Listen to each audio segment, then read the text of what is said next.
Hello and welcome to the finals of the LJL. It is a banger day today. We've got a banger desk, we've got a banger cast, we've got banger teams. It's going to be absolutely off the chains. But let's introduce who I'm working with today. We have Initialized, Nymera and Joshi joining me. How are you all today? Feeling great. And you know what? The last time that us three were sat here together was at our last finals. And you know what? We've had done this every so often. It's become a bit of a tradition. Heck, I think back to our very first stream we had of a finals back in spring 2020, which was the exact same matchup. Joshi was covering that on his own as well on a different stream, I believe, back then. We've made a tradition. I think so, yeah. And it is great to get the gang back together. And I have to say that the use of the word day always feels a little bit odd coming over here from the other side of the pond. It is almost 2 a.m. from here in Seattle, so we're going to be up for a late night. DFM hopefully will allow me to go to bed early. I mean, all I'm saying is Sleepless in Seattle is a great song, and you're just living it up, so it's fine. No, it's definitely potential for a 3-0. Obviously, there has been a lot of meetings with these two teams this season, but there's been many more previously. Nymera, obviously you've been around for a bit with the LJL. Talk about these two being just legends in the game. The funny thing about that is actually these two have actually been around the LJL scene a little longer than I have. However, you know what? Today I'm going to take that. Sure, we'll go with that. Give it to him. Go on. This matchup is one that we have seen a lot over history, but not so much recently in best of fives. Last time these two teams played off in a best of five was in 2020. That was actually in summer, but in spring was the real one, which mattered. It was that juggernaut match into the finals, and that finals was one which DFM came in and absolutely wiped the floor with Sengoku. It was not necessarily an embarrassing affair, but it was an affair which I think Sengoku, who built a super team back then, would have wanted so much more out of it. And you know who really dealt them that harsh defeat? It was Ebby. Ebby in spring 2020 reached really a new high in his career. And I would say today, after looking at those results there, I think Ebby is looking on a similar trajectory to how he was back then. This player in the top lane for DFM has defined this split in so many ways. I feel like whenever we look at the LGL, we have to look at Ebby as like one of these star players, probably the best player that Japan has ever produced in any role, and continues to showcase that. And just like you said, Nymera, I feel like what we've been seeing this year has actually been not just a resurgence, but possibly like an improvement. He's actually looking better than I think we've ever seen him. He's finding more solo kills. He's looking for more opportunities to just push his aggression. And this is something where it used to be only on the Gnar. He's got a much larger champion pool these days. He has a Tryndamere here. Gwen, Camille, Fiora, Darius, like where's all this stuff come from? It's great. Akali, I love it. There are a few new picks that we will definitely talk about in a little bit, but in terms of the rest of these two teams meeting, like as you said, they had that best of five back in the day, but if we bring it a little bit more recent to this season, they've obviously met 6 different times. If we look at the in-season games, it does feel like DFM have just always had that edge, and Sengoku have never really managed to reach the peak. Yeah, I think that is fair. And for DFM, it feels like they've had the answer into Sengoku gaming. We know that Honey and Jet are superstars, incredible players who've had a fantastic season. Unfortunately, they're up against people who seem to be able to match them pound for pound. And then you look to the top side and you realize, wait, that's Camille, that's Fiora, that's Gwen popping off. That is Steel on the likes of the Poppy and the Hecarim, shutting down Once, who loves to get his playmaking going. And you realize that is a very scary situation to be in, even when you're getting the likes of Zeri and Caitlyn onto Honey, your superstar, and it's not working. And that's a little bit alarming to see from a regular season. And I think this is going to be a real key factor in this matchup. We see this in the regular season matchups now. We saw a very similar thing happen in that Juggernaut match, where it felt like DFM found the blueprint for taking down Sengoku. You put all of your resources bot side, you isolate that top side matchup, and then it's sadly Ebby versus Paz with Ebby on the form of his life. That's just very hard for Sengoku to deal with. You have to put just an Atlas-like effort, holding up the entire map as Honey and NT at that point on the bot side to really try and see yourself through to a victory. And they nearly did in Game 3 of the Juggernaut match, but still, it was a clean 0-3 sweep. They haven't found a single win versus DFM this split. Yeah, in fact, it has been 421 days, gentlemen, since the last time that Sengoku actually took a game off of DFM. Yeah, it has been 1 win back in February 2021, and ever since then, DFM have taken the next 9 games over them. It's been a bit of a slacking, ladies and gentlemen, so don't be too surprised by what we're about to see. And I feel like, again, we can't praise Ebby enough. as somebody who's been a fan of the LJL for a long time, talking about how Ebby is just destroying Paz makes me a little sad. Paz has been one of my favorite players for years on end, and you just see that this matchup that used to be the titans of the top lane in Japan has really become one-sided. I mean, to step in on this a little bit, if we're going to that part of history, remember, Paz used to be on DFM. The As a person jungler, who too. replaced, right? And the person who replaced Paz as well, when Paz role swapped to top, was Ebby. Ebby joined the team to replace the guy. Like, that's just one of those things where you go, there's just this extra history here. It's been going a long time now. So obviously, this is the finals, and a lot of people will be watching this for the first time looking at MSI. If you want to know the narratives, we got narratives! There are definitely narratives indeed. And I will say, you've kind of talked about how Sengoku, they've been getting better, but not necessarily meeting the peak. You could obviously look at like, okay, is consistency better? Is growth throughout a season better? When we talk about consistency, DFM are pretty much number one. I think the only team that are more consistent than DFM are V3, but not necessarily for the right reasons. Do you think that Sengoku will have been able to grow enough to maybe overcome this consistent DFM? Because if we do look at the playoffs coming through here, it was a very clinical finish from DFM. And to be honest, it was kind of similar to exactly what we saw in the regular season. And I love that switch of graphics there. I had a brief look at the consistency of these orgs over time. And then you realize, oh heck, it's DFM in the finals again. They have made every finals, I believe, unless you account the very first split in 2014. This team just continues to... that business on Katie Nemoidia, it doesn't count. Either way, but DFM have always had this ability to find... If we're talking about the blueprint to win against Sengoku earlier, they have found the blueprint to win the damn league. So just find success. This is the most dominant regional team in any region in the world of League of Legends. 15 playoffs made. So many damn titles between them. DFM are set up on this pedestal, but it's not like Sengoku haven't had their own success, and they have occasionally pushed towards those top spots. Let's not forget that it was actually Sengoku that was one of the very few teams that has beaten DFM in a best of five. And it did go to game 5, and it was eventually something where DFM was able to turn around later on in the same playoffs. And we've seen this organization have a lot of success. They've continued to build rosters that are having a lot of deep runs in playoffs, a lot of good regular seasons. Sengoku is a team that can't really be counted out just quite yet. And we saw towards the end of their last best of 5, gentlemen, that they were actually able to start figuring it out and put together some of the pieces they needed to in order to actually find a win.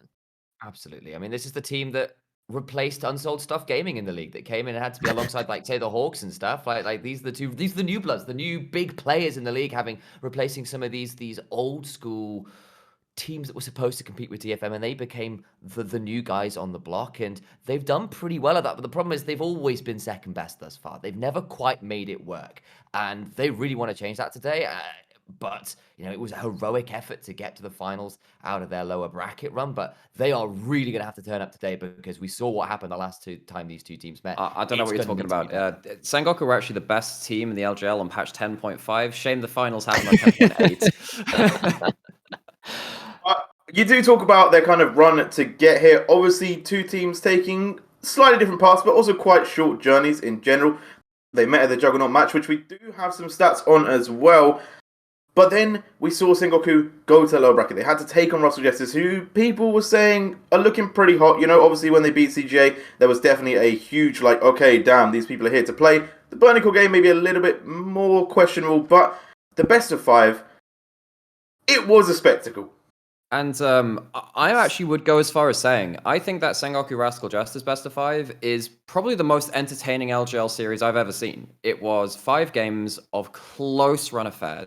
And even in game 5, where Rascal Justice pulled out the Smite Bard top, the fact that Sengoku could kind of come into that game, outthink Rascal Justice in that game, who would typically have been the better coherent team, but Sengoku had the better hero performances. That showed, again, a little bit of a level up compared to what I had thought at the start of playoffs from Sengoku, especially after that Juggernaut match. They were looking like they were going to bomb out in 0-3, 0-3 fashion, 0-6 across the entirety of playoffs. For them to kind of dig their heels in, grit their teeth, and say, all right, let's go get ourselves into this finals one more damn time. That was a real, again, it's a spectacle, like you said. To go 5 losses in a row across 2 series and then to turn it around in a reverse sweep in the manner they did, that requires a certain level of character, is what I will call it. You don't get to do that without a certain level of mental fortitude, without a level of clutch factor. And of course, the mechanics and all the rest of it that come with it, but that kind of mental strength required to do that is pretty extraordinary. They're going to need that today, though, against a team like DFM. Yeah. I think one of the stats that we're seeing on the bottom of our screen is really telling about how the teams are going to be shaking up today. The fact that Sengoku have an 8-minute longer average game time than DFM, like that is a long time. 38 minutes are long games. Sengoku are really grinding these out over long periods of time, and a part of that is the fact that they are playing from behind. So as a kind of reminder here, Joshi had the 421-day stat earlier. I've got a stat for this one as well. Okay. Basically, two games of that 5-game, drag out, knockdown fight between Sengoku and Rascal Jesters was longer than the entire series of DFM versus Sengoku. Oh no! For the record, that is the difference in game Our times. broadcast on that day was 6 hours and 21 minutes for one best of 5.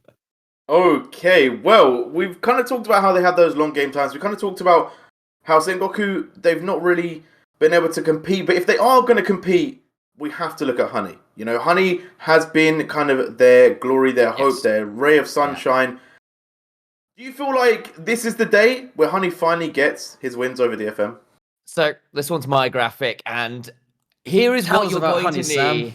Here is what you need. Masswan's not here on the analyst test for once, so I've got to take over for a little bit because Honey has been a monster. He took a little while to warm up when he came into the league, but the year after he was putting up the highest DPM numbers of any AD carry in any Worlds qualifying region. It was any player in any Worlds qualifying region. I do apologize. Yeah, you go, give me that clarity. But then you have a look at some of the stats here, and you can see it's not bad stats in that match against DFM. He was doing quite well, but it was not what we were expecting out of this player who, when Sengoku are winning, he's been just extraordinary. You can see the level up then in that 5-game series where things got, he was still losing a couple games, but he ups that DPM. The KDO goes right up. The CS goes right up. That is a solid increase of 300 odd DPM, a couple CS a minute. And that step up in performance to the level we know he can reach was so critical against another one of those superstar AD carries. Like Sol is right up there alongside Udapon as arguably the top 3 AD carries between those 3 teams in the whole damn league. He's going to need to put up that kind of level of heroic Herculean performance again today if Sengoku want to come out the victors. And this discrepancy here is something we need to not have in this match today if they want to win. Yeah, and one of the ways that they can kind of even up that discrepancy as well is a player that I don't think we do have a graphic for, but Jet on the side of Sengoku has also been absurdly good. I think between Honey and Jet, you can look at numbers. I know I am a color caster and I'm an analyst. I take the stance that I really hate numbers in League of Legends because they really don't tell you what you need to know. Sometimes you just got to watch the damn gameplay. You watch some of the clips of Jet killing the backline through the front line as Veigar. That champ is not meant to do that. You look at Honey pulling out the Moonlight Vigils on Aphelios and stuff like that too, particularly in games 3 and 4. Honey has been the hero player for Sengoku for the entirety of this split, has felt like, but Jet was the one that was on that first all-pro team as well. And these two players, if you're going to beat DFM, need to play out of their goddamn minds.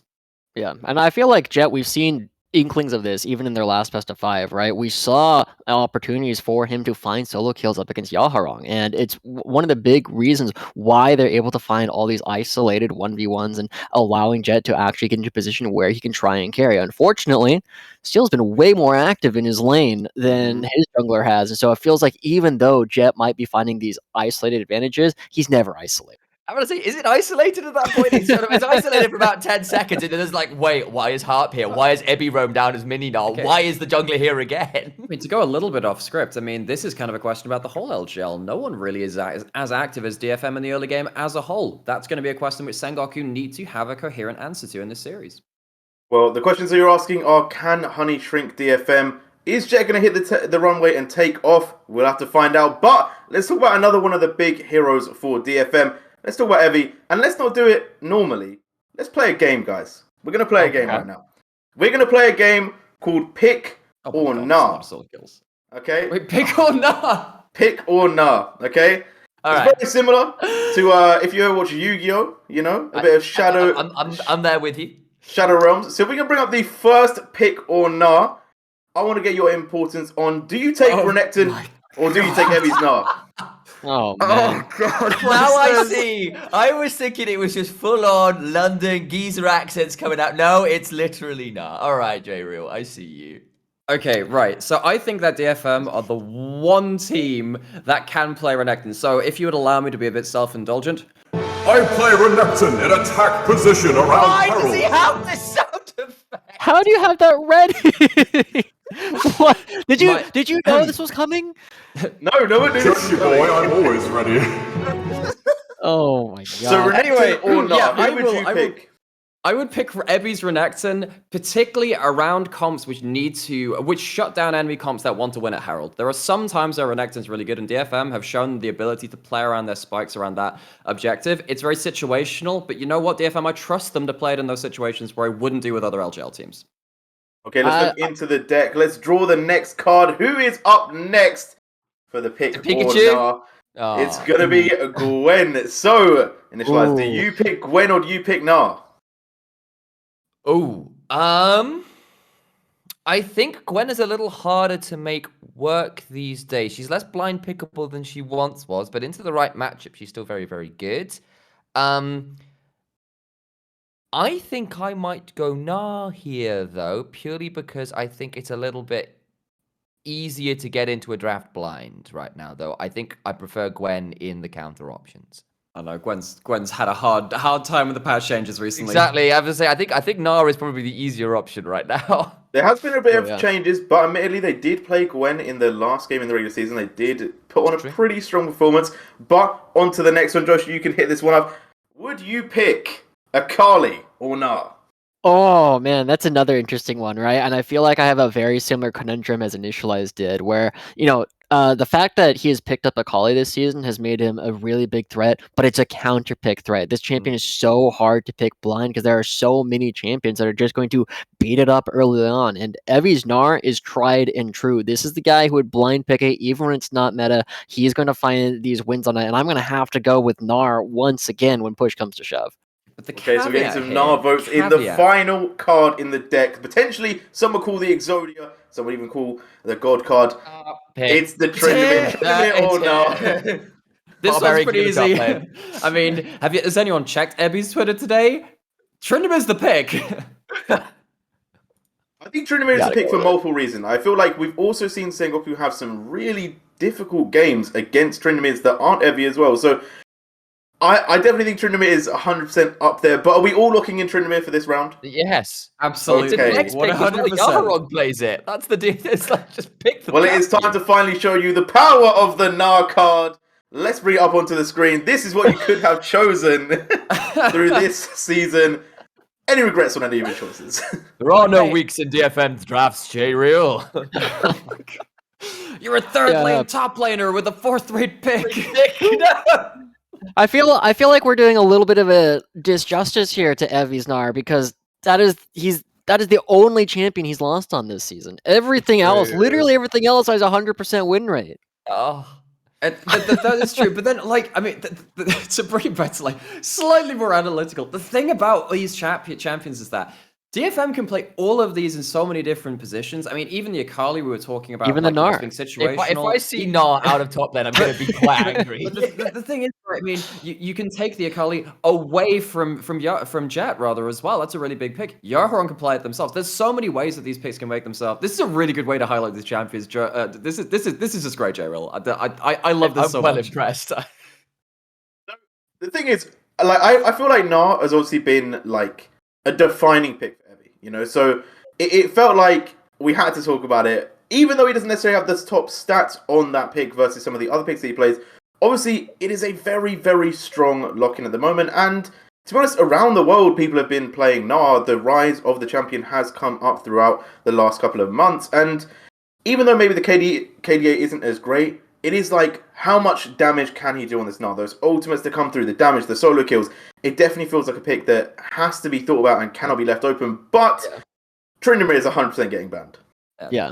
I think it should be. And I think what's important about stuff like the Gnar and also about the Tryndamere too is what it does is it allows you to isolate Paz in that top lane, where Paz hasn't actually succeeded this split. He has been great if you can get into team fights with 2 items or something like that around the mid game. Even on picks like the Renekton. Heck, that was in one of the deciding games there between Sengoku and Rascal Jester. But the problem is, if he is actually in an isolated lane against Ebby, of all people, he's not going to reach that same level of power. And these champions allow Ebby to really just hammer that nail in. One of the big things that I want to point out about how these two teams have played this year is it's actually been a situation where Ebby has gotten counterpick in 5 of the 6 games that they've actually played. Now, some of his counterpick choices are baffling to me. Choosing to play Renekton into Gragas and Fiora into Gnar don't make a whole lot of sense to me, but he's still coming out with CS leads. Even when he's counterpicking himself in those, he's still averaging a +8 CS at 8 minutes. Right, he's getting all these big advantages with basically any champion he chooses to play, and as long as he's going to continue getting this counter pick, he can kind of choose whatever champion he wants. It does feel like he can just pick a playstyle, pick a champion that fits that playstyle, and say, I don't care what you pick into it, I'll still find a way to play out the game. And that's kind of extraordinary, really, considering how sometimes inflexible we had Ebby down as. We knew he kind of occasionally put out Camille or whatever, but he would be a little bit reluctant to move on to those picks. He's like, oh, well, if I've got Renekton and Gnar up, I'll just pick them.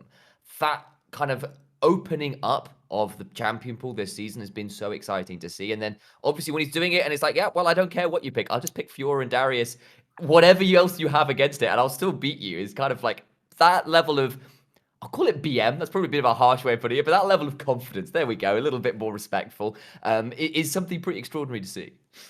No, definitely, and it kind of begs the question of like, this is a tough time if you're a coach, right, playing against DFM, because like, what do you ban? Like, you can't really ban out Evie, but then there are things that you won't want to leave open. The jungle mid duo, do you take away some of their picks? You look at the bot lane to try and give Honey the best option. There's actually a trap card on the field. It's called Steel's Poppy. I think that's the one you got to ban, sadly. No, it is definitely more dangerous than Mirror Force sometimes, but it's a sentiment of, is there any ways that they could kind of win out the draft? Like, do you think there's any like real crucial bans that we have to see coming out of Sengoku? Out of Sengoku, I do think I genuinely think, memes aside, Steel's Poppy is a big ban to put out here because once plays the Jarvan and plays the Lee Sin, and I think those are champions which he wants to play and needs to get early advantages on, and you can't play that into the Poppy. So I think for me, that's the ban I'd put through. Yeah. I wonder whether something like the Caitlyn, which is depressive lane control, might be worth a ban so you can get Honey onto something that at least allows an even lane state, because every game that hasn't happened so far this season, and saw some of those regular season stats. If Utapon ends up 16-1-6 on Jinx, you've got a problem. The guy is a phenomenal player, but when your star AD carry is then absolutely washed out of the game as a result, you aren't winning. Get rid of the Caitlyn, maybe a Zeri too, if I can be rude and steal another ban. Get something a little bit more standard of a matchup and make that lane at least even, please. Yeah. The one other thing that I'd kind of throw out there is I really want to see some bans toward Yalharong in the mid lane, right? If you can find a strong counter pick for Jet and limit some of the options that the DFM mid laner is going to actually be playing, that's going to be really good. I feel like the blind picks we keep seeing from Yalharong this year have been mostly focused around like Ahri, and if you just take that off the field, I know in Nightmare you'll be a little bit sad to see it off the Rift instead of on the Rift, but I think that's something you always got to look out for as well. And it does bring towards obviously that mid duo, but before we get into any more talk about the players, let's see what we actually thought about what the score is going to be. What have we predicted today? Anyone looking different? No. Yeah. Nope. I'm going to do it properly, Alex. 1, 2, 3. Thumbs up. I missed the camera. There we go. Well, that's a narrower screen than I was anticipating. Yeah, it's a 3-0 unless like. I'm gonna need to put something stronger in this if I'm a Sengoku fan. Yeah, like don't get me wrong, Sengoku did an incredible job getting back for this rematch. It was a wonderful, Herculean, exciting series against Rascal Jesters. But we saw exactly how quickly DFM dispatched Sengoku Gaming, and they got a lot of info out of that series, and I didn't see anything in there that made me go, you know what, DFM are now going to be worried. It's going to have to be something another level again today if Sengoku want to win it. There is a world where that game 3 and that Juggernaut match leads to something more, when you have like the Samira, something which Honey can actually fight lane on and then play around bot side. I just don't think it's going to happen today. Yeah, I think it really comes down to a lot of like the dragon setups and around objectives. DFM are really good at calling Sengoku's bluff. Every single time Sengoku gets to the dragon first, DFM just muscle their way in, and Sengoku don't do a whole lot to stop them. And I feel like that trigger pull that we're going to be seeing from DFM is going to be the big difference maker once again. It's like arm wrestling, but versus Kangas. No, you just don't do it. You don't win. No, you don't win that. It is definitely a dangerous prospect, and obviously, as you said, there's not really been that much time between when they last met. They met in the Juggernaut, then there's been one game, so how much Sengoku could have changed, how much they could have improved, unless they have some serious picks that they've left kind of in the hiding, in the shadows. Obviously, the unseen pick is the deadliest, but I don't know if they're going to have that. Obviously, the Samira was pretty wild when they did draw for that one, but it feels like it's a little bit more than just picks. It's a little bit more about just the whole team in a general. Because when we look at DFM, yes, Evie is a big name. He's like the hero, the people that everyone talks about. But the whole team is just smurfing all the time. Steel living up to his name throughout the season, taking away Barons. Jet is going to have a tough time into this 2v2 of the mid-jungle, because it just feels like Yaharong and Steel just make so many plays across the map. Their top lane, their bot lane, as you said. And I feel like Honey basically is going to need like a bubble to really keep him alive in this game. This is kind of the issue, because we all gave different bans and different players that needed to have things banned against them. We all basically said, look, and it comes down to this. The problem is, there is a huge list of things you need to do as Sengoku to come out with a win, it feels like. You need to get Honey into a matchup that can win. You need to get Jet counterpick. You need to take Steel off some of his comfort picks that have been running over the early game. And like, you've got to get all of those things and then get a good draft and then play the game out well in order to come out ahead. That's so difficult to work with. It feels like you need to do a certain amount to make the game playable, but even when the game is playable, there is a burden of execution, and DFM will have the advantage in that.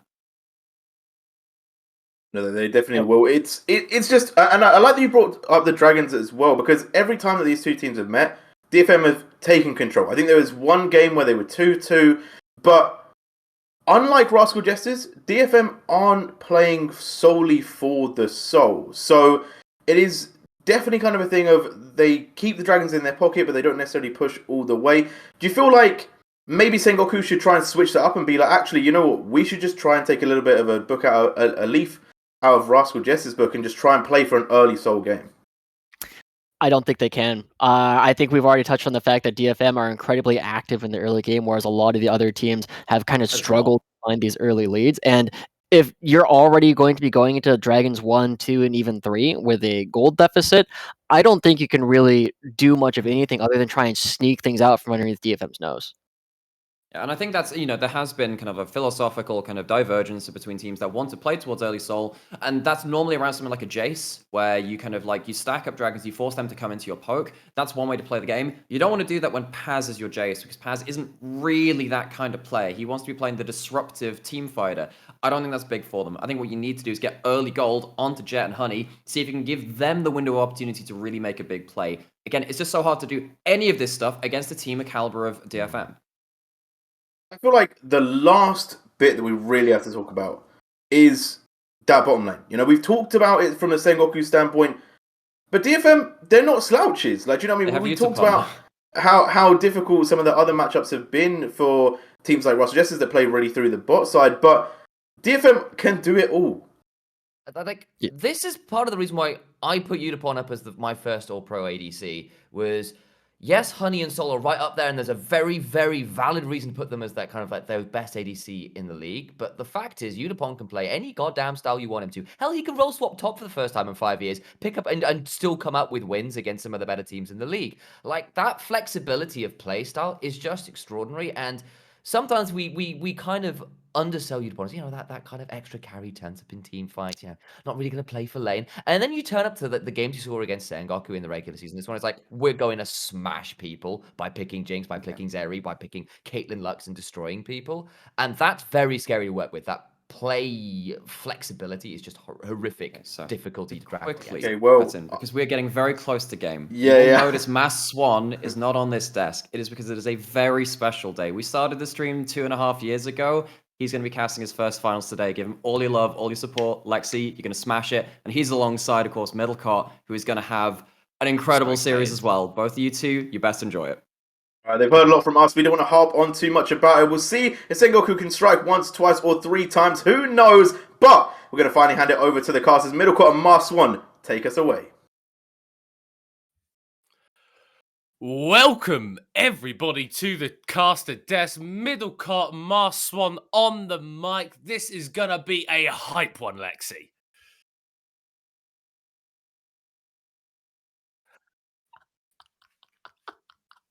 Go. I am excited. Yes, that's what I was saying this whole time. I wasn't screaming into the void like I was for our semi-finals. No, not at all.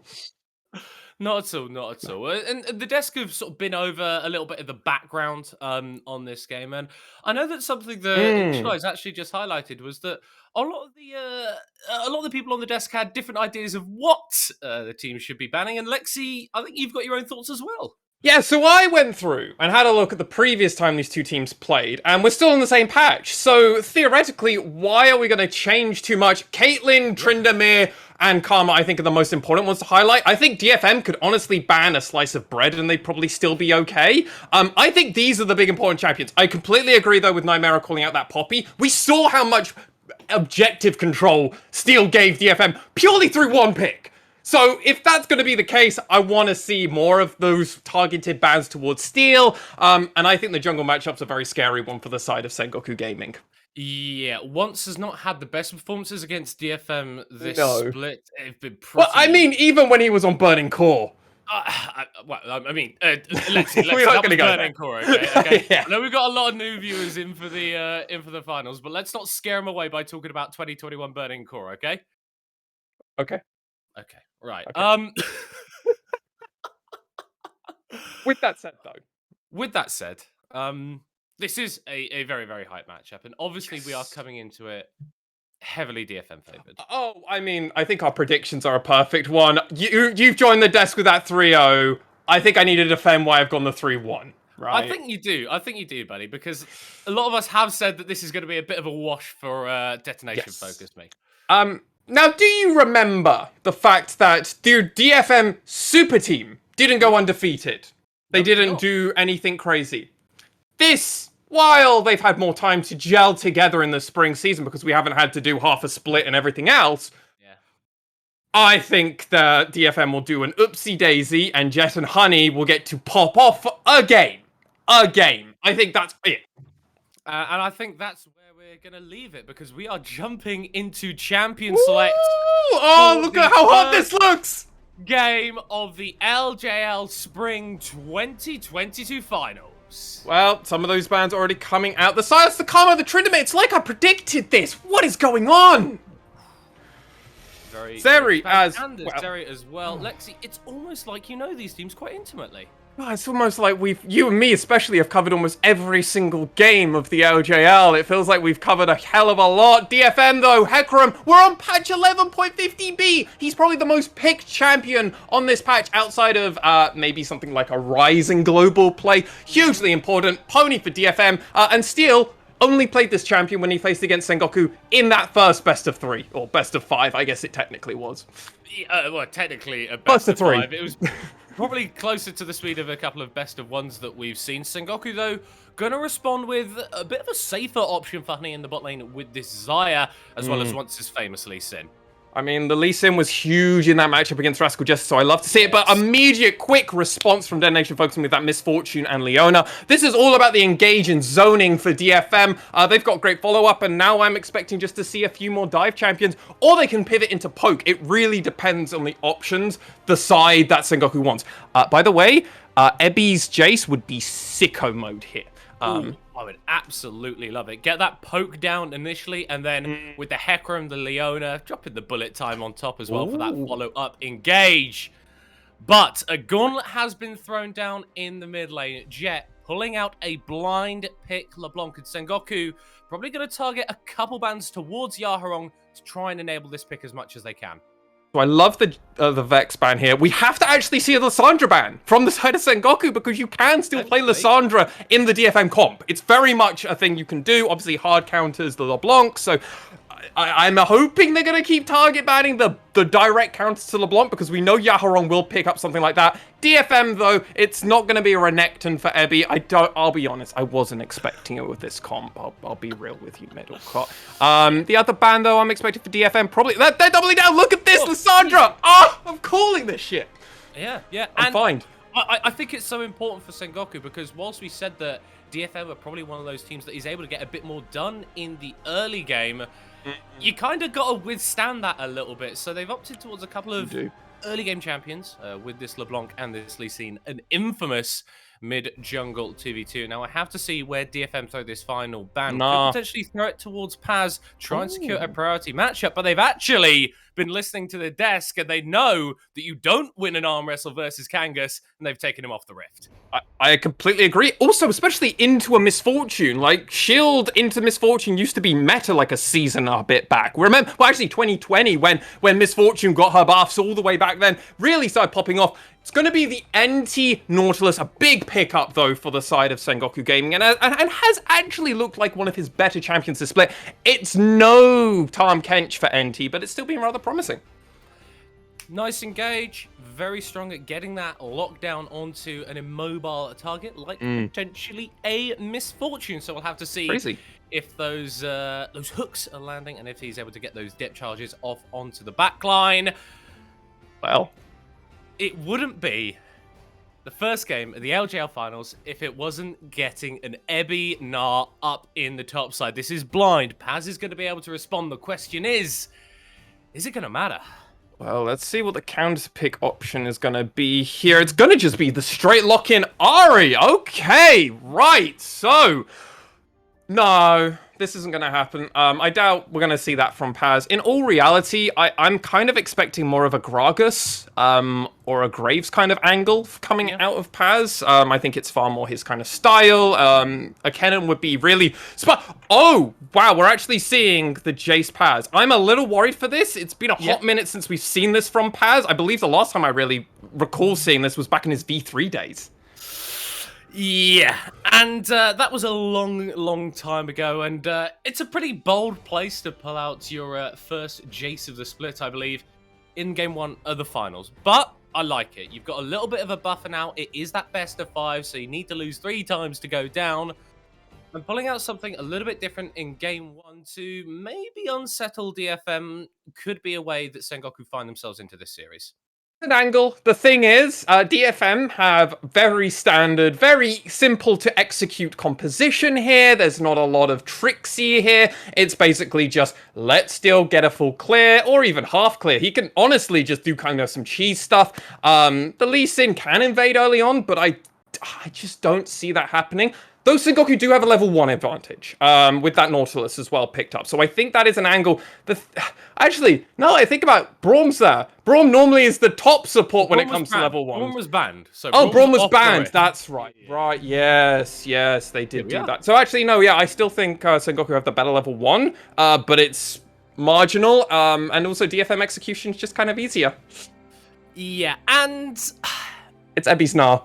It is Ebby's now. And this is sort of been the thing with DFM throughout the entire split, right? Is that we've had a lot of teams in the LJL that have had 1 or 2 standout players. I think Sengoku, one of those teams, right? Jet and Honey, we can't talk about these guys enough, but where DFM really flip the script a little bit on the LJL is having carries in all of the lanes. And I think that is so important. It means that even if Sengoku are able to shut down Yaharong in the mid lane and maybe even get that advantage and put it towards the top side to put Ebby in a hole, Udapon's still going to be doing a load of damage. If the script is flipped again, Ebby, Yaharong, both of these guys can also pick up the slack.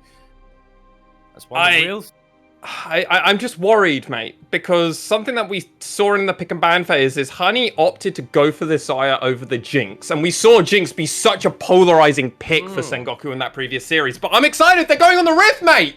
We are jumping onto the Rift for Game 1 of the LJL Spring 2022 Finals. DFM on the blue side.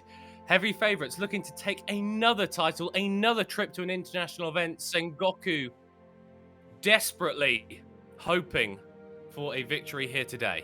They absolutely are. There's a lot riding on the line. I mean, obviously, Sengoku Gaming want to redeem themselves. The org it's been a while since they've been in the finals. They finally rallied all the way. This is kind of a pseudo mix of a super team. Also kind of the tried and tested, consistent players of the LJL. NT, the player who had never dropped out of a top 3 spot until last split. Like, that's how incredibly, like, consistent a lot of the players are on Sengoku, and it's fantastic to see them all here. But DFM, I have to agree with you. They are the undisputed favorites. They have never, this org has never made, not made a finals. They are just doing anything and everything. And as we come into this, we're just going to be doing cross-math pathing. It's going to be a rather standard show of a fair middle court. And, sir, what do you think the game time of this first game is going to be? Oh, that is a bold question. That is a bold question.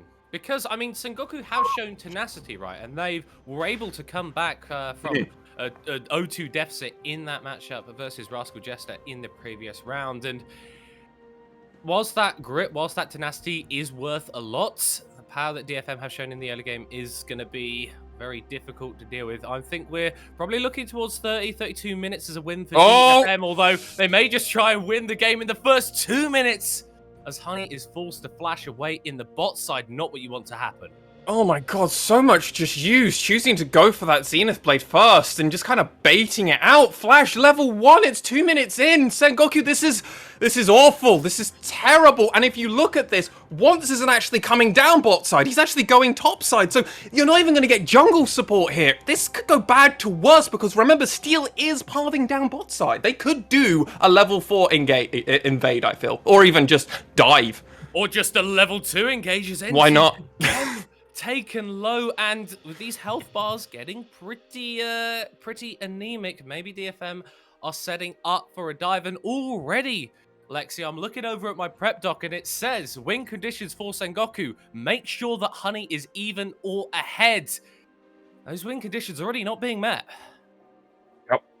But as it currently stands, outside of the flash being blown, nothing else has gone particularly bad, and the farm is in a completely fine state at the moment. Yes, Honey's taking a lot of poke, but with this, they won't even see that ward, so Steel won't even know that he might actually waste some time, so everything's rather even still currently. Like, while the flash was blown, unless it's punished, it's kind of negligible at this moment in time.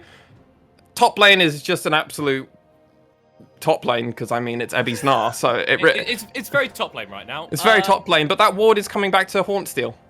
Oh, and Steel might be coming to haunt Sengoku's bot laners, and he's going to be walking it out. Just go for it. Has the cleanse. Devastating charge onto the Nautilus, but Utapon and Harp aren't quite in range to follow up. Once is starting to roam over, as is Jet. This may have been a little bit of an overextension from the DFM side. Oh no! He misses the Sonic Wave, and that means that Harp can get the engage off to peel for his jungler. NT flashes over the wall, but doesn't connect on the hook. It's not going to matter, as Jet picks up first blood in the LJL final, and he's going to get a second one as well. That's more like it, Sengoku.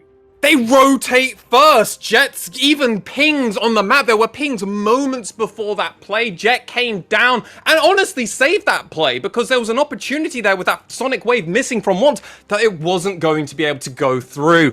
As it stands though, Sengoku come out hugely on top in a scenario which actually DFM opted into. They decided they wanted this fight, but they didn't have the vision on where Once was until it was actually too late. But it's Jet here already making this rotation, sacrificing the wave, and Yaharong not actually being able to follow up. He wants to stay farming. Because of that greed, you could argue, he wasn't going to be able to keep up with Jet, so probably just decide, hey, let's just not call it quits. Though sadly, 2 kills over to Sengoku, and that's momentum now on their side. Let's see what they decide to do with this tempo gain. Lexi, in game 5, the decisive game of their matchup versus Rascal Jester. The Jesters went for a little bit of a weird and wild composition, but one of the things they did do was get an invade off onto the bot side of Sengoku's jungle that was punished heavily. DFM just made a very, very similar play and also felt the pain. We talk about Sengoku as not necessarily being the most proactive early game team, but they've shown here, they've shown already that they are more than willing to fight with DFM in these early stages. actually really like this adaptation that we've seen from Sengoku, and specifically Jet in their build path going for the Dark Steel, but more so the Moby treads really early on to just prevent Yaharong's Steel specifically from actually trying to CC chain. It also means when Harp does start roaming a bit more, it's going to be less consistent that they'll actually be able to get the full kill, which means they might be able to escape a little bit more, which means you get to keep your Dark Seal stacks going a bit longer, which it's just everything, but Harp still wants blood. Cleanse burnt from Honey, Ignite burning on him. The feathers pull back, but will not result in a kill. Steel may run into Jet here, level 6 on the LeBlanc, and doesn't want to tussle with her just yet. And whilst things have been going well for Sengoku in the mid side, this bot lane, it's continuing to start to bleed out. First it was one wave down, now Honey is down a couple as well, picking up those fruit, but he's still being heavily pressured. Absolutely, but something I'd like to just bring to your attention as we hit the 7-minute mark, Middlecott. Ebby has the most solo kills in the LJL. At 25, I believe. That's including 4 so far from playoffs. Remember, he's only played 3 games in playoffs, and he's already got 4. I believe. Or maybe even 3 solo bolos, but that means that's consistently 1 per game in this series. Paz has so far kind of nullified. Yes, he should be farming better. Don't get me wrong. The CS score should be higher on a Jason to a Nut. I'm not going to pretend it's going great, but I'm saying this is slightly nullifying Ebby. The important thing is, how is Sengoku going to play these side lanes as everybody starts scaling up, as item spikes coming in? Is Paz going to keep playing this split push, or is he going to try and actually join with the team and try and match NT and just, match Ebby rather, and actually get the poke and have NT work with him to try and find engage spots? The thing I'm worried about is Sengoku's team comp kind of wants to do 2 to 3 different things, and their identity of this composition is a little bit mixed, whereas at least saying DFM, they're kind of like, well, let's just all go in and let's just have Utapon at the back just doing an MF ult. Yeah, let's just run at them, press all our buttons, and see what happens. It's a crude way to build a composition, but it definitely can be explosive when it pops off. Once is responding to this play in the top side by Steel, who actually hasn't revealed himself just yet. There is a bullet time down on the bot lane as Honey taken to 300 HP, and still the Hecarim is staying in this top side. Sengoku have no idea as once forced a safeguard towards his tower. Both mid laners thinking about roaming towards that top lane, but going to call it off. Oh, Jutapon and Harp are just so destructively strong. Even if the side of Sengoku Gaming really wanted to try and rotate around, they would sacrifice so much on this bot side, but... Charged back, running forward to the skies onto the Herald, but is just going to get chased down. Flashes over the wall, but the Onslaught of Shadows will follow the Jace. And DFM grab their first kill of the series. It's also going to convert into a Rift Herald. Harp, because of that push that they had in the bot lane, is going to be able to rotate around, and that's what I was trying to mention before I was rudely interrupted by DFM getting their first kill onto Paz, and that's the target probably on this team that I least wanted to die. Hilariously enough to say that, I really needed Paz to just be this rock in the top lane. The fact that they're not going to be this rock kind of starts raising the questions of, okay, if Ebby starts getting a bit out of control, how does the side of Sengoku actually prevent Ebby from just doing the 1v2 kind of carry performance and dueling potential that we've seen from him before? He's already doing pretty good, but this replay was just started from DFM just going, hey, we have our numbers advantage, and we know that Yaharong is going to be able to match Jet in this mid lane, so Jet couldn't come in and really try and help anything. That's where a lot of their gold, remember, on Sengoku's side is. Because of that, they're able to get their advantage, they're getting a kill, and they're going again!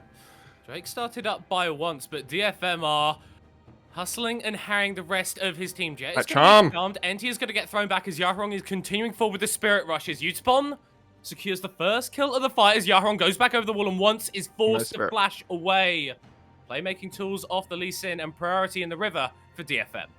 And I wouldn't be too surprised if we just go back to neutral laning states while everybody resets at this moment in time. Harp recalling. I wouldn't be too surprised if we just see Steel actually now clear the bot side of his jungle and then rotate around when they actually have all the members grouped up so they can actually come and get this dragon. The other reason they probably don't want to fight too much is because Yaharong's TP and he's used all his mana, man. So let's just reset, guys. Let's just take all the gold we just got. They're now in the lead, by the way, as well, because of the ceaseless aggression that they've had in this bot lane. Poor Honey is 20 CS, well, almost 30 CS down now. That is absolutely not the place that you want to be on this Xayah, who has tended a bit more towards these early game sort of builds, going for the Eclipse, getting the Airy, going for the Q-Max, lethality style. Right? It's all about applying that pressure in the early game. Still strong on 3 items, but definitely would have hoped it had been going better. So, as we sit in this 14-minute mark, Sengoku had a few things really going there. Oh my god, Yutapon getting all that turret gold, plating gold as well. Oh god, just talk about funneling gold effectively. But this is something DetonatioN FocusMe have been good at doing since really day one of the LJL. And that's just talking about this split alone. And that's something I would love to chat about for a brief moment in time, because, oh, wait, no, Yaharong's just finding kills. Okay. Not quite yet. Only Not that yet. Lost Chapter and the Mercury Treads on the Ari. Not quite built the Everfrost just yet, and it will be the Everfrost. It will be. It will be. That's just how these things work. He's a utility mid laner at this moment in time. Land the charm, get the Everfrost. Hopefully the team should get the kill. I mean, when you've got a misfortune, having a bullet time going over that's almost guaranteeing a kill in a sense. Yeah, that sounds like a pretty disgusting combo. We've already said that DFM are going to be playing for that wombo. Yep. And it's a style that only gets more disgusting as the game gets later. NT finding the hook here onto Steel, who will be able to onslaught of shadows over the wall. Yeah, wrong. Still down, but DFM are going to respond in the jungle. They keep going forward. Ebi's mega. Beautiful 2-man stun with the solar flare. And it's 2 more kills for DFM. Yeah, and I was like, oh, Mega Ebi's coming. They don't even need him. Like, DetonatioN FocusMe are just this much in sync. They're going to throw this Rift Herald mid, and then I have to imagine they're going to just rotate around to this drop bot side and get Dragon as well. Yeah, not too much focus been thrown towards the Drake. I'm sure that I'll be very happy with that one, but no Winged Beast is allowed to remain on Summoner's Rift for too long. 13 minutes on the clock. DFM, after a little bit of a slow start and Sengoku fighting back, have managed to generate for themselves a 2,500 gold lead. A lot of that is in the top lane, a lot of that is in the bot lane, a lot of that is in the jungle. And Sengoku, they thought they had the play here, but DFM responded so quickly. That was the point, right? On the minimap, the moment once an NT gets seen on the map and they're going on to steal, Yaharong and Harp are rotating already that way. Oh no! Paz is in the dirt for the second time this game. And Ebi claims his first kill. Oh god, it's just gonna keep going and going and going. Oh, Marimo, the substitute AD carry, and I believe the Academy AD carry as well, showing their support for the team. Love to see it. Obviously, I believe all sides are going to be doing it. And now I'm trying to remember someone from the Sengoku Academy team, but I can't remember because there was a bit of a changeover in between when you and me covered Academy last season. But, honey, how did you burn that out there? Yeah, going to be a little bit more vulnerable for the next couple minutes. And do you know what? Shout out to Marimo. You know, came into the team late in the split, helped them get a win or two. So definitely a part of this DFM roster that has been doing so well, and maybe one of those future stars that we're going to be seeing in the LJL once Yutapon retires in 2030. If he retires. That is a good point. That is a good point. I would not be surprised if Yutapon just keeps playing League of Legends until the servers get shut off. I mean, why would he stop? He's been consistently one of the best players on the server since the server started. I think before the server started as well. Probably as well. Yeah, he was. Well, I mean, he has made top 200 somewhat consistently over in Korea, casually. He's been challenger in Korea is what I'm saying, ladies and gentlemen. Like, and that's with like 30 ping because he's playing from Japan. And that's something we should actually bring up very momentarily for our viewers that aren't aware. Jet, Yaharong, and Harp are all playing from Korea at this moment in time, whereas everybody else is playing in Japan. This is because of the COVID restrictions, so it meant that certain players from Korea weren't able to actually come over, and that was just due to lockdown policies and everything else over in Japan at that moment in time. Obviously, it's an unfortunate situation. Really is. As great as League of Legends is, I think keeping people safe is a little bit more important. Wants to cause some harm to Yaharong, maybe cause him to become unsafe, but Sonic Wave just clipping wide, and Steel will use that time to secure this top scuttle crab. Both these junglers even on CS, but if we're looking at the one that's made more plays in the early game, definitely that Hecarim. Oh, I mean, look at the build he's going as well. He's going for the tank Hecarim build because he understands he needs to be the front line, whereas Ebby's actually going for the Divine Sunderer, so it's like, hey, I'm going to just go for the damagey item first. It's really a flip between the two, which one you want to go, and what your composition really needs. I love the idea that Steel's going to be more of the frontliner to begin the engage along with Harp, and then Ebby will try and come in and find an angle. Sengoku, I would really worry about grouping up, though, in choke points, because that's exactly what DFM want. Yeah, Herald being started up would be the second of the game, but I think that Sengoku have thrown enough pressure towards the mid side to, towards that top side to dissuade the aggression. And second Herald, not always the best objective to pick up, doesn't have the highest of value, especially now that the plates have fallen off.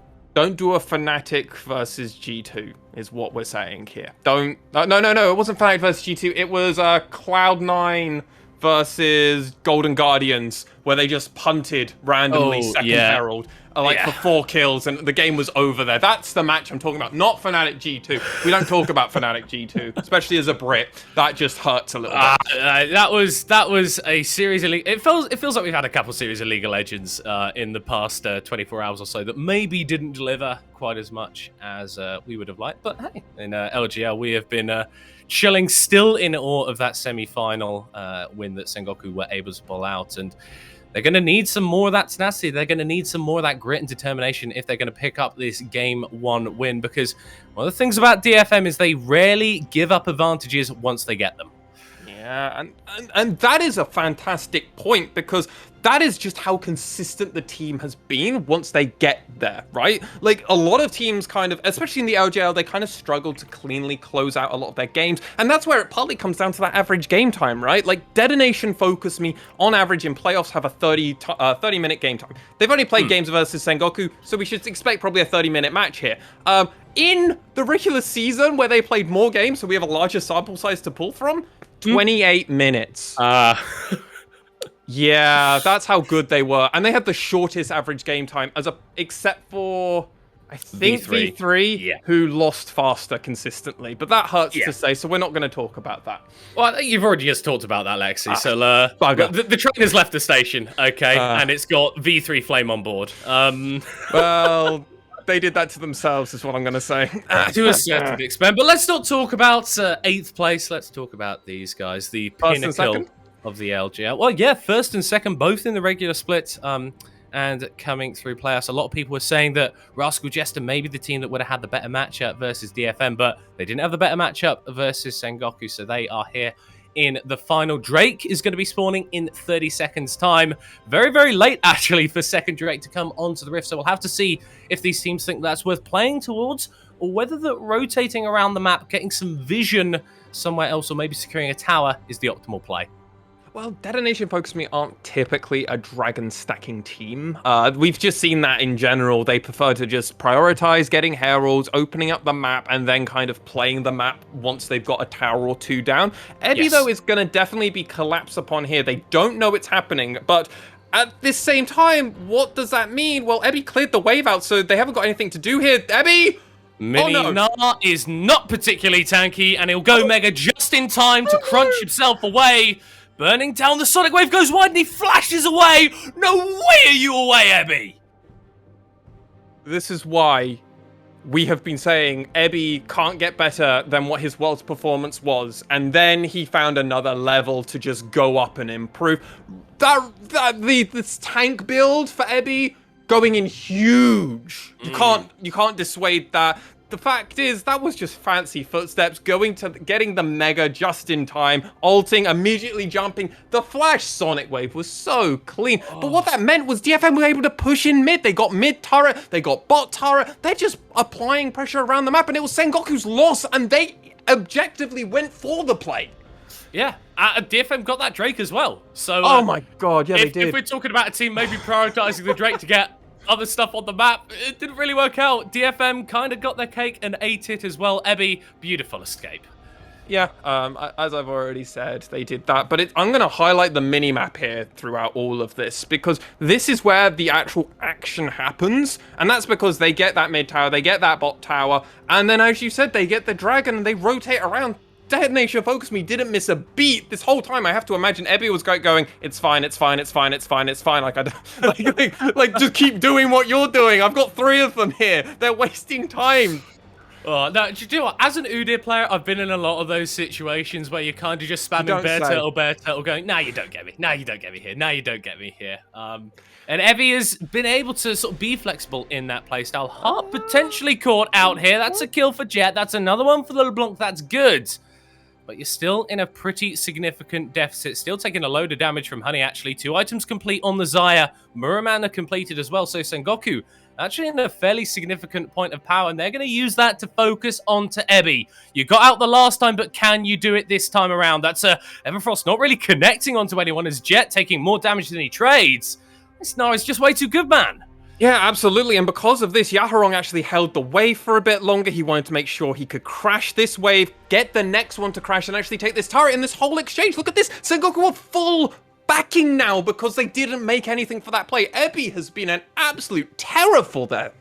Yeah, and this is what we're talking about, the flexibility of DFM as a team. They can weak side Ebby if they need to, get him on the Gnar, know that he's just going to be absolutely fine in that top side. With the amount of resources that Sengoku have thrown there, there's no way that this Gnar should be up 20 CS, but that's the game state that we're in. And DFM have been punishing beautifully all around the other parts of the map. And yes, that did come from Harp overextending a little bit. Let's not lie about that. Like, Harp overextended. He went really deep to try and get some vision down. They didn't find it. But ultimately, they get a turret almost... It's happening again. It's happening again. Hook onto Ebby, trying to get out. Not going to be lucky. Third time is the charm for Jet. And the Gnar finally goes down.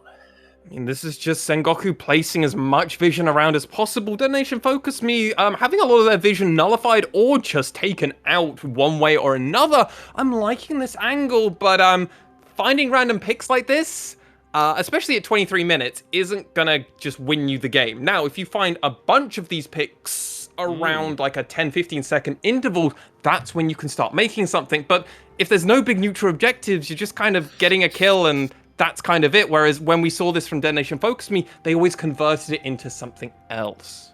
Yeah, we're talking about big neutral objectives. Well, maybe not big, maybe not even medium, but definitely a neutral objective is this Cloud Drake spawning in 90 seconds time. Sengoku, it really feels like to me they are starting to hit their power spikes. You've got 2 items on the LeBlanc. We've already mentioned 2 items on Honey, and that Muramana almost completed for Paz. It's going to be tough for Sengoku, but I think they might be able to win out if they opt into a fight around this next Drake. I do agree with you. I think item spikes have come in. The thing that I want to just watch, though, is kind of see how the positioning and flank angles come out for DFM. Because obviously, Ebby on this Gnar could just completely paradigm flip the whole team fight in just one Mega Gnar ult. And we've seen him do this countless times before, so I want to watch that. The other thing I want to watch for is where does Utapom position around these dragon fights? Because in all fairness, I actually think Cloud Soul is slightly better for the side of DFM, and that's only because of 3 champions they have. I actually don't care about Ebby or Utapon in this conversation here. Oh. I don't have to, because think about it. How good is Cloud Soul on Steel and Yaharong? Like, that is disgusting. And also giving Harp an accelerated speed boost after just doing your ult, that's kind of mentally strong. They've got literally 2 out of the 3 best champions, I would say, for Cloud Soul. Are you serious? Are you seriously telling me that when Miss Fortune stands still and channels her ult, she doesn't benefit from movement speed increases? I am. Crazy. I am controversial, man. I am a terror. Oh, well. I'm a maniac on the mic, man. That's what I do. Maniac on the mic. Well, maniacs on the Rift have been DFM so far, but Sengoku willing to tussle with them. Jet has missed a lot of these Everfrost so far. I'm hopeful he's going to land it, because if he lands one, that's all that matters, really, sometimes. Yeah, pulling the setup for your team. Ebby just leashing. Drake on the bot side wants to keep that Gnar rage bar in the yellow so that he is ready to go mega at a moment's notice. Jet Just dancing forward, poking with these sigils of malice, not doing too much damage onto the likes of Heart, but if he's able to land a couple of those onto Yaharong, onto Utapon, it looks a lot better. Ebi just popped the Mega. Sengoku, they need to wait this out. If he's able to land a massive ultimate, could be disastrous for them. As it stands, Sengoku just kind of playing around their jungle. They're going back in the moment they've done this. Okay, so DetonatioN FocusMe have decided to opt into this. They're just going to push for this turret. They're going to leave once, though, for Sengoku actually on this dragon. Let's see, though, how much are they going to lose for this play? Dragon for a turret is almost always worth for the side of DetonatioN FocusMe. It's also a cloud dragon, so it's not a huge deal. What can DetonatioN FocusMe do now? I don't think anything, and you kind of wish they prepped their top wave a little bit better. They couldn't do that, though, because Jet actually went top at 1 minute and actually went to clear that, so they actually had a push go in their favor. So, I actually like how Sengoku had prepped this, they just didn't have the mid-prep. Yeah, do you know what? I'll give DFM a B for that. Because, taking the tower, clearing all the camps out of Once's jungle is going to feel nice, but yeah, you really would have liked to take that top lane tower. You're not going to be We have missing... those expectations of them. Yeah, no. I think, yeah, and that's fair to say, because whenever we talk about DFM, in the context of the LJL, it is this top team. But what we really want to start to see in these finals is what's going to push DFM further internationally, or what could potentially push Sengoku further internationally if they are able to get this win, because MSI is around the corner. And the winner of this best of 5 is going to be the LJL's representative to that event. And we've had some pretty good showings in recent years. I mean, DetonatioN focusing making history at Worlds. They also played with Kazu and actually looked not half bad when they had their coach in. Thank you, Kazu. By the way, is still their coach for DetonatioN FocusMe, so he's still involved with Raise the those Kazus. Raise those Kazus. Raise those Kazus. Obviously, thank you to the Emperor, that is Seros. He's still with DFM. He's actually one of their coaches now. I believe he does a lot of scrimming and 1v1ing with a lot of these players. So potentially that's why Yaharong has improved so much since he's joined in, because he's got the Emperor literally watching and helping him. Like, hey, you can't get better than Japanese fakers sometimes. Oh, absolutely not. Love Seros, man. What a player. What a player. What I mean, if we see a Heimerdinger out of Yaharong, we know he's been Do you know what? Or tainted. Even if it's not locked in, I would absolutely love to see that just hover. But one of these key picks for Jet has been this LeBlanc. Yeah, He's talk only about played mid it a couple times, but he's looked pretty damn good in those wins. Well, he's just dinged over to level 16, so I think this is the perfect moment from our producer and graphic extraordinaire, Mr. Chris Edgeworth. Go see him on Twitter, by the way, ladies and gentlemen. But look at this, DFM wants something. Still finding the engage, but not quite onto Honey as he pops into the ultimate and Jet dashes away. Yaharong just Zonya'd randomly, right? Yeah, maybe that'll come back to bite him. There's actually a lot of damage onto the solo lanes of DFM.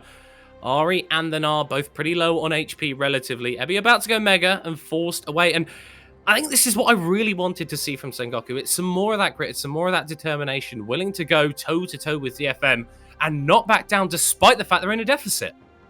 I mean, the deficit is there. It's only 4k, but it's not negligible. Oh, this is a deep TP from Ebi. Flank TP, no ultimate for Honey. Solar Flare onto one as there goes the bullet time onto no one. Throwing back the carries into the waiting arms of DFM does Ebi as Honey is not quite going to go down as the boulder goes wide. NT goes golden and will go down. Only a single kill for DFN. Maybe not enough to translate into a Baron. Well, everybody did use their ultimate, so while it kind of goes, oh, okay, only one person died, everyone burnt something. No one got out of this exchange for free. Obviously, Paz and Honey both had to use their flash there.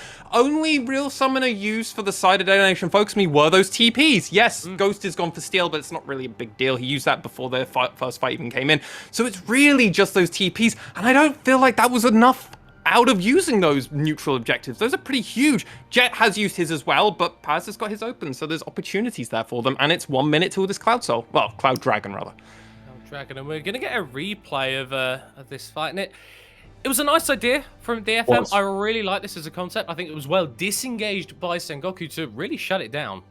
I personally, I would have loved it if DFM could have actually had Ebi come even further back on that vision ward that's all the way in that north side brush where it wouldn't have been on vision for the side of Sengoku. Part of the reason that they were able to do that is because they had vision of Ebi coming in, and Ebi wasn't Mega coming in right away. I think if he was... Goes into the ultimate, but Ebby gets kicked away. It's not going to matter for the Xayah, though. 3 items, but none of them make them tanky. And Udapon will secure that kill. 4 items on the Misfortune as well. AD carry off the table, maybe a little bit more preferable for DFM, as Steel is thinking about an engage. Not just thinking about it, actually going for it, as once will be able to safeguard himself out. And DFM are investing a lot of resources to gain precious little against Sengoku. Yeah, they are going to definitely get this dragon, and they're going to prevent it as much as they can from the side of DetonatioN FocusMe. I'm just a little bit surprised that they are choosing to engage, and it's a bit sloppy. It's a little uncoordinated, whereas you can kind of see the idea of what they're going for, but it's a much bigger plan is being attempted to be executed upon, and they're just fumbling it a little bit. Though, if a team's going to fumble it a little bit in the mid game and then pull it out in the late game, DFM's kind of that team for me, a slight bit where, oh, it's not perfectly executed, but hey, they're not playing Irelia, who has that ability, thankfully. You say about mid-game fumbles, but late game in this matchup for DFM and Sengoku has been the 30-minute mark. That was their average game time in that first series, and Sengoku already showing, I think, a fair bit more in this one. Definitely standing up, and DFM, it doesn't really feel like they've got any objectives, anything that they can take in the next few minutes that will end this game particularly quickly. Maybe Sengoku have got a better chance in this final than we were giving them. Well, if you just look at one of these players, Jet has been playing out of its absolute mind this game. 4-0-0 at the moment on this LeBlanc, and you can't say that huge damage that was coming out onto Yaharong, onto Steel, onto Udapon. A lot of that's been Jet just finding the right angles, getting the chains, getting the sigils down and attempting to try and find some poke. Has been doing a lot of those chains where you do it as you go back to your clone. I need to see a bit more out of Once, though. That's the player I'd like to highlight at this moment in time, because while we've seen a few decent defensive kicks, we've not actually seen any of those huge insects, because, well, really, DFM aren't giving them because they're not playing around Utapon a huge amount at this moment in time to really do those huge MF ultimates. Yeah, the wombo combo hasn't really been the way that this game was played out. You see DFM aim for it, think about it, tease it. It's not quite come to fruition. Baron has been on the table for the last 13 minutes and really hasn't got a decent look in by either of these teams. DFM definitely the ones with the pressure around this top side, though. If some of those fights turn into more than 2 picks, Baron definitely on the cards. But as it stands, Goldly not particularly significant this stage into the game, and the poke started to come out from this LeBlanc, from this Jace, can be very, very detrimental to DFM. Well, DFM do now know that the side of Sengoku have no vision. Harp actually did sweep her around, so they know that Sengoku are going to have to, at some point, run into the darkness and try and do something.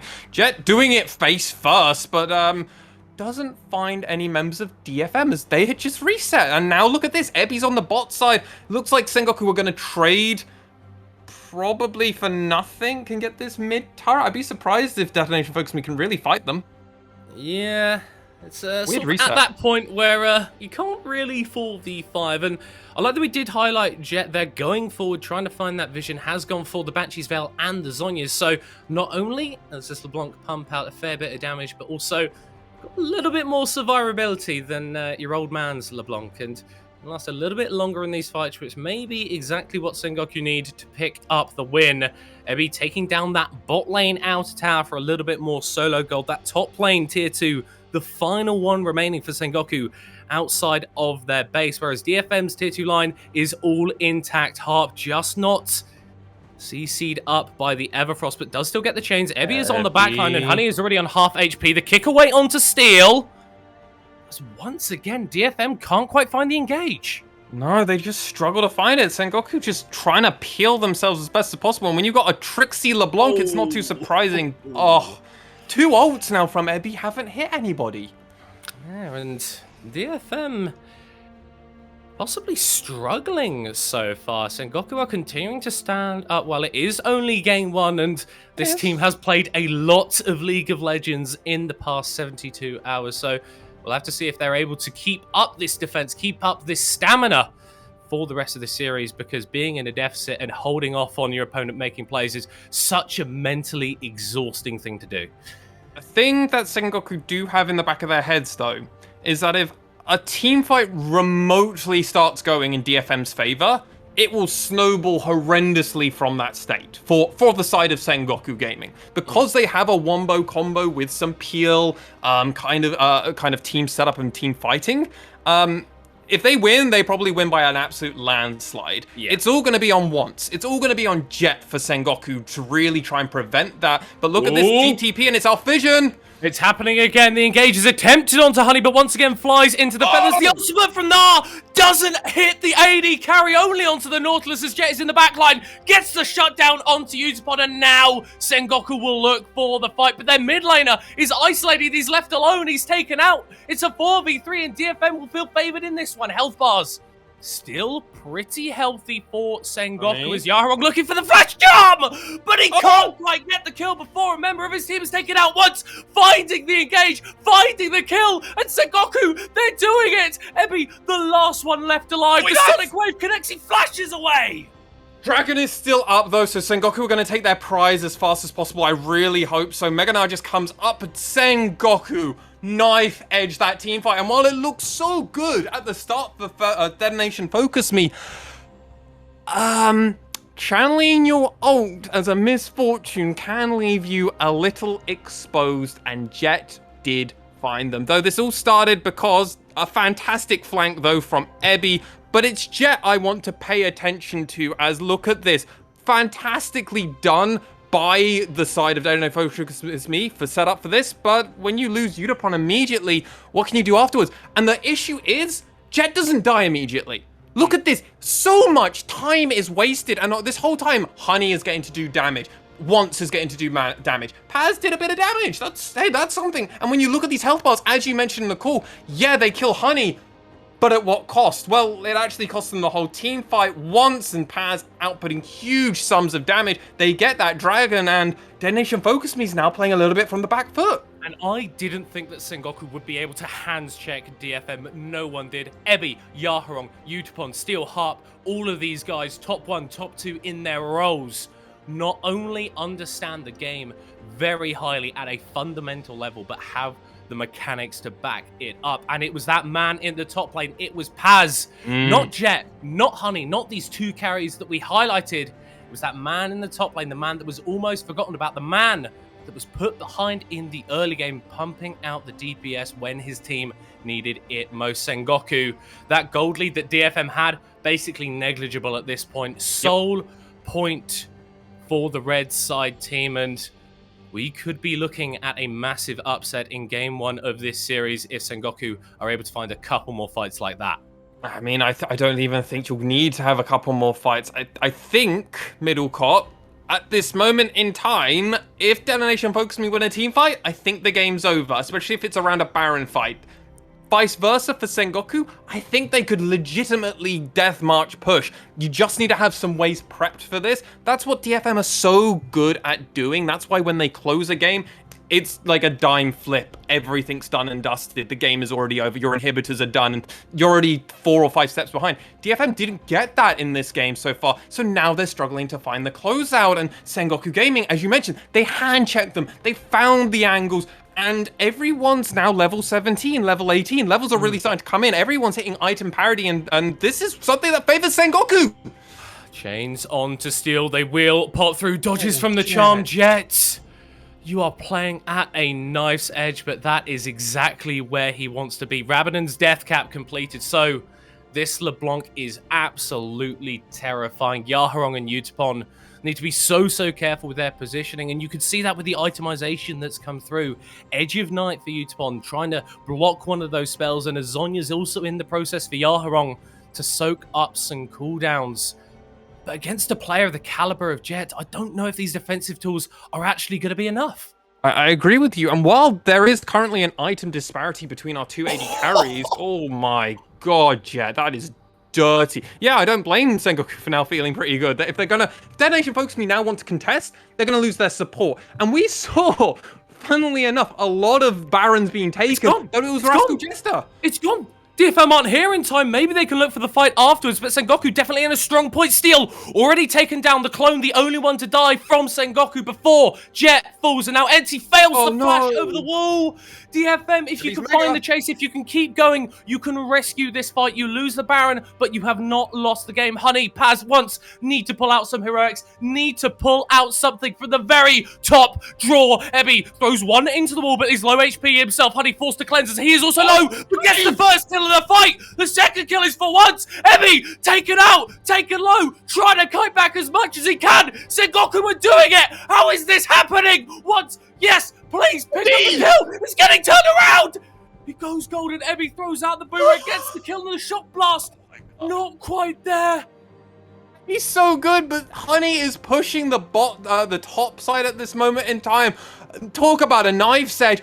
Only two members from the side of Sengoku will have this Baron buff. It's going to be Paz, it's going to be Honey. But what a team fight. The fact is, and a point I was trying to make, versus Rascal Jester, Sengoku lost a lot of Barons in the exact same way. The fact that DFM were able to come back in a 4v5, may I just add, because they lost Steel very early on, well actually, very early on, they had to find something. Knife's edge play. Sengoku and DFM basically trade evenly at the end, but Honey and DFM, well, Honey just plays fantastically. I'm amazed, though, that Ebby is able to win this. Like, just the output damage. Divine Sunder is a broken item. Steel's going in, not finding the engage. Doesn't pop. Shadows traded for the feathers of Yaharong down to half HP. And Jet is absolutely chilling. Cloud Soul on the Rift. We said that DFM would have absolutely loved to pick this one up, but I don't think that's going to be the case. It's another neutral objective. It's another advantage in this one. Pretty decently sizable for Sengoku. Definitely not a game ender. DFM definitely still with a shot of winning this game. But Sengoku have made this game one closer than anyone could have anticipated. And Lexi, I think we are going to be in for one hell of a series. I was worried, but I was the only one that predicted a random loss, though. This is how it could happen. Ebby! Throwing Jet into the wall, Harp not quite connecting with the solar flare. This is a little bit of an impetuous fight from DFM. Nothing really to fight over, but yet they still go for the engage, and it doesn't quite work out. I mean, with Meganar, you should always ulti because of the cooldown so low. But, I mean, other than that, I mean, he's going to have it up for this next Mega, but it's not going to be enough. Sengoku were relentless. Absolutely. Yeah, that is a wave in top lane. Observers. No one's really doing too much with that at the moment. Paz is going to walk that way and pick it up. Lexi, I don't understand how my voice has already been run ragged in this game. It has just been constant back and forth. 43 minutes on the clock. This is where gold is completely irrelevant. It's all about that next fight. It's all about that execution. How are your hands feeling? Are you ready? Did you use that hand warmer before you got into game? Because it's going to be very, very important in the next few minutes. Few cooldowns of note to try and just think about and see if they come up in time for that next team fight. Honey's cleanse has just pinged up, so that's going to be a big cooldown. Yutapon's heal is currently down. Yaharong's TP down. Steel, Ghost, TP, Ghost down at the moment. DFM, less summoners. Sengoku fully ready for a team fight. They've got their TPs, they've got all their flashes. I mean, Enti's the only one that hasn't got it, but he's still going to have his Hexa Flash ready if that fight does happen. I'm actually going to say I'm favoring Sengoku at this moment in time now. Think about it. Honey has scaled. Zaya has got the items now. This is a point where Honey could one-shot, and we've started to see that now. Oh yeah, absolutely. Those feathers do a hell of a lot of damage. And I love this itemization from Enti, just very quickly going for the Zhonya's. Understands that he's not going to be too tanky in these team fights. He can't just build all of these big tank items. So the active from the Zhonya's is going to buy a little bit of time. And it's Ebby overstepping potentially. Still dives into the backline, but doesn't find the fear once again. The Nari's taken out before he can ult. And Unibomb is going to be pressured now. Jet going onto the backline, goes into the Zhonya's to buy more time for himself as Paz fights the Eddie carry. DFM, 3 members on the run. Sengoku with the chase. Jet with the chains. Harp trying to turn it around. Yaharong wants to make a hero play, but it's not going to happen. TP into the top lane from Paz. He wants to end it, but can Sengoku get more kills in the mid lane? Yaharong being forced away. The wave not quite going to come through as once. fishing for an engage, fishing for a sonic wave, and Honey oversteps, burns his Guardian Angel. That could be massive if Sengoku aren't able to end it here, but they may do just that. I love what they did in that team fight, by the way. That Paz immediately TP'd when they felt like they were winning it, but Steel's going to come. They're looking for it. They need to find the play, but it's not going to happen. Yarog's taken out. And the predictions of almost everybody in tatters. This will not be a 3-0 DFM as Sengoku claim first blood in the series. And moving on their hot streak, 4-0 now for Sengoku. Remember, they did that clean sweep back versus Rascal Jester, and they get a win here, not missing a beat. And Sengoku, the early game wasn't perfect from you. Let's not pretend, let's not make anything that wasn't real. But by God, when it comes to team fighting, I think Sengoku might be the best team fighting team in the LJL middle court now. I mean, it doesn't matter if they're the best team fighting team over the course of the regular split, over the course of the entire playoffs. It's only going to matter for the next few hours or so. If this small moment in time, you can be better than DFM, if you can take down one of the most impetuous, one of the winningest teams in World League of Legends history, you will put your place in the history books for all time. We're going to be heading to a short break now before the Analyst desk breaks down one of the craziest game ones I have ever seen.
Well, to say we're expecting this is not necessarily true. I feel like we all predicted not 3-0, correct, guys? Correct? No, It was like I would never have done that. It was if a million predictions cried out at once and was suddenly wrong.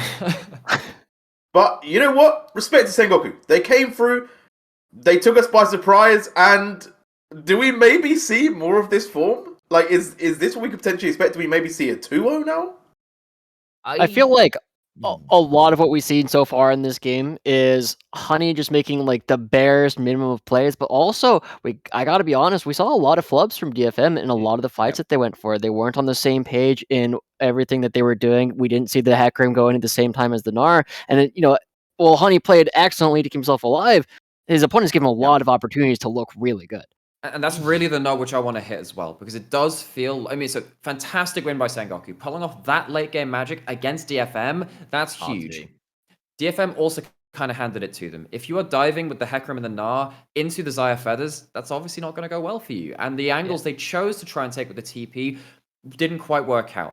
I think Sengoku played the disengage very well. DFM really tried to bang their heads against a brick wall against that Xayah, and we've seen that a couple of times from this team. Occasionally think they can out 5v5 when they just can't.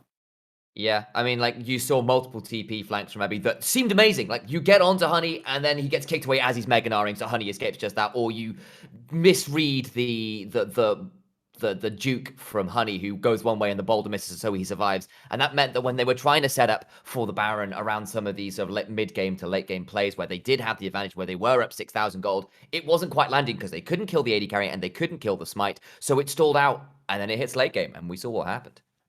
Yeah, and you talked about making mistakes. Obviously, the mistakes came from early on as well. Like we talked about how DFM have had really good early game, but I believe we have a clip for this one where just the early game, it was just a roam that just goes so badly for DFM.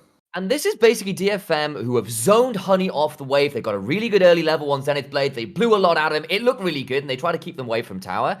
And they just overforce it, and Jet gets an amazing roam timing into the flash distortion, and he picks up a double kill alongside one of those being, of course, first blood that gets him way ahead of the curve.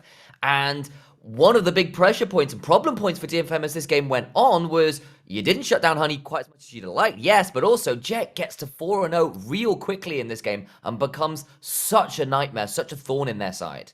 And one of the big things that I kind of wanted to point out that we saw towards the end of that clip was Prio isn't always pushing, right? Yes. It's not necessarily about your wave pushing. We saw the wave coming back in from Jet because he had pushed in the previous wave and now is bouncing back towards him. But because there's a cannon in there, he's free to walk away. He doesn't need to deal with this wave. It's still going to be there when he comes back. And that is what makes his play so incredible. It's not just that he picks up the 2 kills. It's that he does it while losing nothing in the mid lane. And to pick up one last point there as well, it's also level 3 Hecarim that you're playing around. It's not really the best set of tools to go towards this. I get the philosophy of it. I know that you're winning through the 2v2, but Hecarim just does not do the same amount of early skirmishing as Lee Sin and Nautilus. DFM kind of gave themselves a bit of an uphill battle, and they ended up rolling back down to the bottom of it, just for that moment anyway.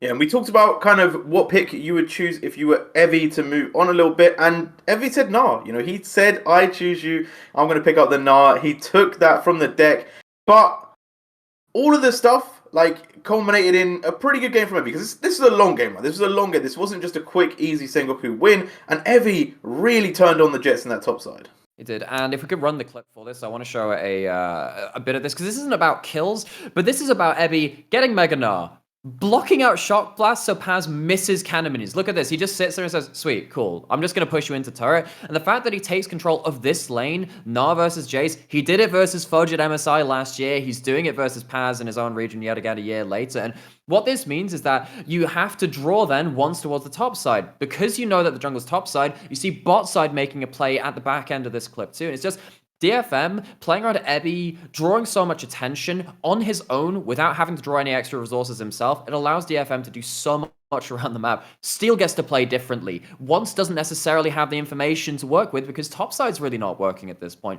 But again, look at this. The whole map from DFM evolves because DFM's top laner is so far ahead of the curve at this point. So this was their spark of real brightness in this game.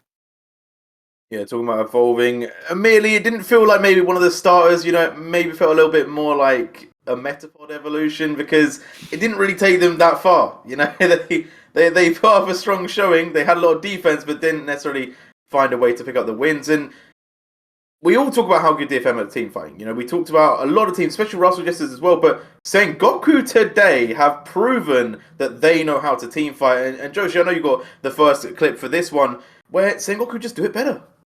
I feel like what we saw a lot of was there's a ton of chaos that was happening in a lot of these team fights. And Xayah, LeBlanc, Lee Sin, and Jace are champions that love taking these chaotic team fights because you have so much freedom to hit the right targets. You can choose to go in on a single spot. And that's why we were talking about the Lee Sin, LeBlanc in the draft so heavily. You are not only really good in lane, you can go for these crazy dives, but the big thing that makes this combination so strong is you can jump on the same target at the same time. And this is one of the times where Evie tries to get his way onto Honey, but kind of jumps the gun a little bit by going before the rest of his team is ready to jump onto the AD carry all at the same time. He actually gets kicked out by once in the middle of it, and suddenly Honey, I mean, to his credit, he uses the flash at the right time, but that's definitely a spot where I feel like Evie, if he had just waited an extra half second, could have won this team fight.